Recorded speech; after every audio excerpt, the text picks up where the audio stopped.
as I keep saying, it is a messy situation. There's no clean answer here.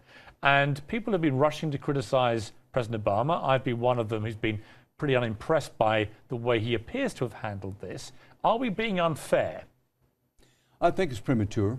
I think the short answer is yes to a degree.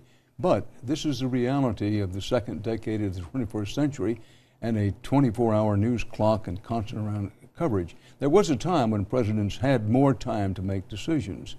Even as late as the early 1960s, President Kennedy, when he was deciding what to do about Russian missiles in Cuba, right. exclamation point, it was 8 or 10 days before he made a decision.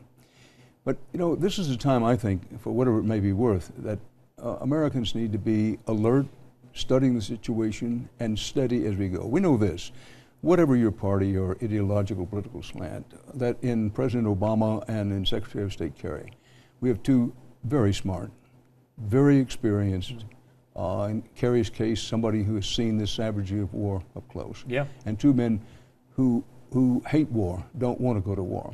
So it's right to remain skeptical, not cynical, but skeptical, and see a few more cards. From President Obama's, he's running a risk. His press secretary was doing the best he could today. But there is the danger for him in terms of his reputation and the rest of his presidency. We know that dilly, dally, dither, and delay are the four horsemen of presidential failure, right. or the perception of failure. And he's walking that fine line. I do think that the public at large doesn't want to get involved in Syria. Instinctively, they see it as a snake pit, and who knows what can happen there.